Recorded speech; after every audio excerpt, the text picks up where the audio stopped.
Alright guys, welcome back to my channel because our next guest is someone really special from Bulacan.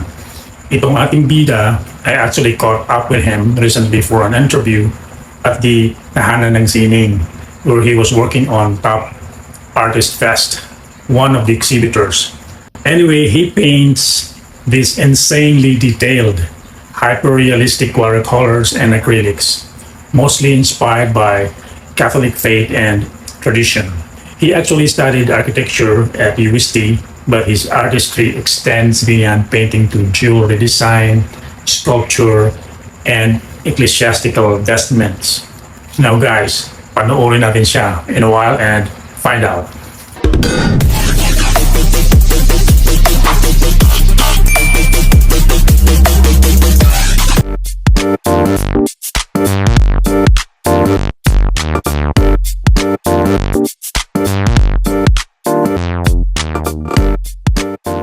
Itong ating bida is a three-time consecutive Hall of Famer and kulay sa tubig. His 3D religious works have gone international and he was just tapped to design the vestments, crown, and karosa for Our Lady of Manawag's 2026 centenary. Walang iba kundi si Noli Prinsipe Manalang. Hi, Joey. Eto, yung oral sa Tops. Tapos, Actually, kauwi lang namin galing Spain para nag-deliver kami ng painting sa Basilica de la Esperanza sa Seville. Tubong Bulacan ako sa Bukawi. Sa Bulacan din ako nag-aral ng elementarya, sa high school, and then nag-college ako sa University of Santo Tomas sa kursong arkitektura.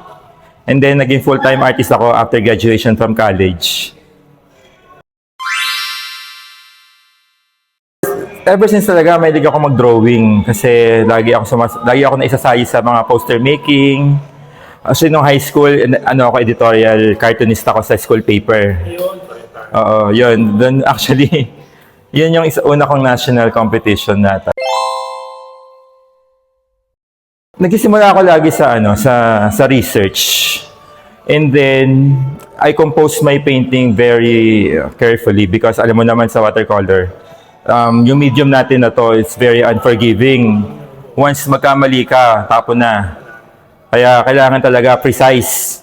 As much as possible, may preliminary, kahit sa isip, kukomposin mo sa isip and then doodle. And then you carefully outline that sa paper. Kasi talaga sa watercolor, hindi ka pwede magkamali. Saka gusto ko talaga makagawa lagi ng mga painting na talagang maganda sa paningin. At the same time, na habang tinitingnan mo siya, may nadidiscover yung mga viewer na, may lalim pala to. Hindi lang siya yung basta pinagsama-sama mong mga elemento kung saan-saan nanggaling. Gusto ko talaga, talagang well-composed, well-researched, and at the same time, nare-reflect din talaga yung ating pagka-Pilipino. I think traveling keeps me inspired. Kaya I'm very thankful to God na in this past few years talagang na-expose talaga ako sa Europa. Parang, kasi yun talaga yung passion ko seeing yung ecclesiastical art, tapos seeing the museum, visiting museums there, makita mo yung mga Western art before. Kasi ang talagang paborito kong artist talaga is si Han Van Eyck. In fact, makikita yun dun ko nga sa entry ko na Sacred Profanity. It was inspired by him yung deck of cards representing the Queen of Hearts. Kaya nga, nung nanalo ako, talagang I made sure na makapunta ako ng Ghent to see the actual Ghent altar piece and offered the medal to Han Van Eyck, so to speak. Parang, kaya nag-worry nga ako. Sabi ko, paano pag di ako nanalo? Paano kaya yung punta namin doon sa Ghent? Pero tingin ko, siguro, talagang binigay talaga ni God na magkaroon ng essence yung pag-visit ko sa Belgium to see my idol then first hand, yung Ghent altar piece. It was my first time to see it nung last year's travel namin. Kaya, so yun ang nakaka-inspire talaga. You can never get enough of Europe talaga. Talagang babalik-balikan.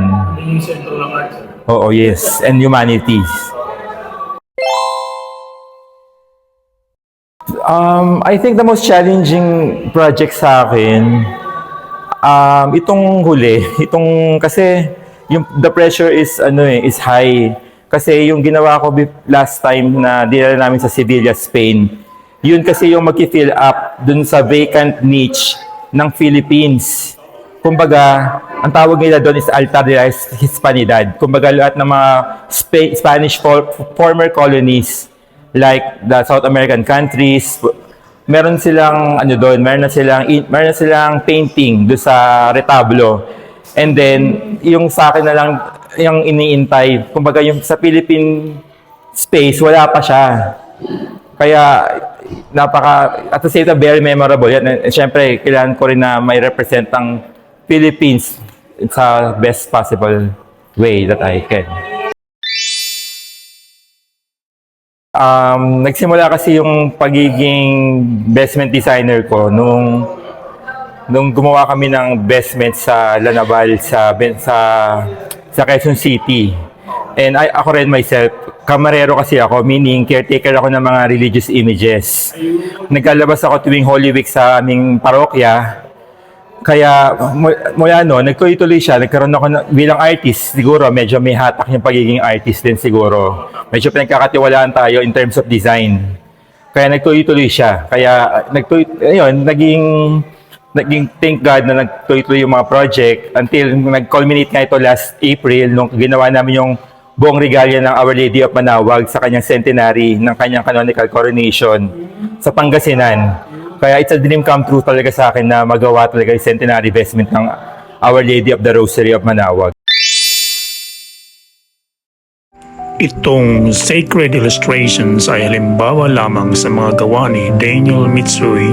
He is a contemporary American artist known for his highly detailed traditional Catholic liturgical art and sacred illustrations. So, when someone like Noli Manalang does liturgical design, he's not just making jewelry or clothes.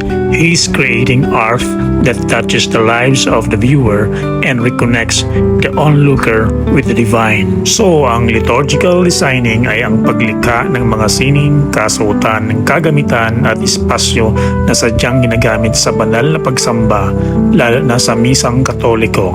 Hindi lang ito basta disenyo, bawat piraso ay may gamit sa ritual at may malalim na kahulugang pananampalataya.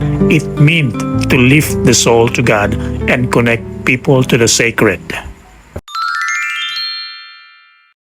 Actually, I'm a watercolorist, as you know, dahil nagkasama tayo sa Kuway sa Tubig sa Gallery Genesis. Yes. Oo, bilang architecture graduate, talagang watercolor talaga yung naging gamay kong medium ever since. Kasi sa pagre-render ng mga perspective before, na hindi pa uso yung mga AutoCAD, watercolor talaga yung medium sa pagre-render ng mga perspective. Ever since, actually, ma-share ko lang, yung unang pinaka-international stint ko is yung sa Vermont Studio Center.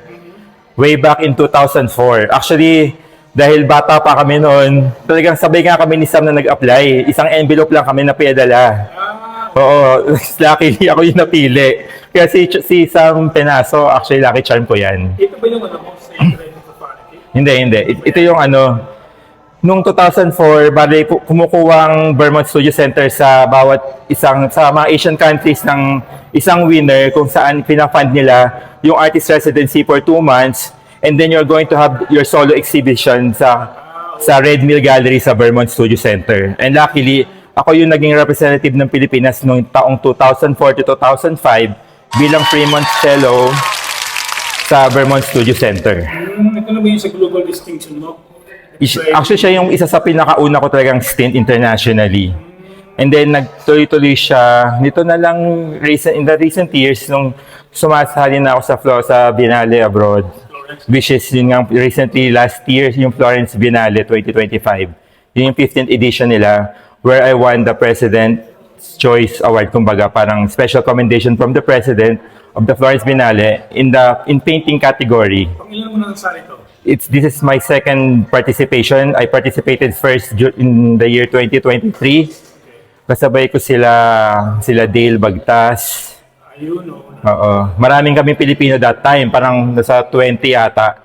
Pero last 2025, parang 1 sa 8 lang kami. 7 Filipino, tas isang Filipina representing Philippines/United States. Bali 8 kaming Filipino last year.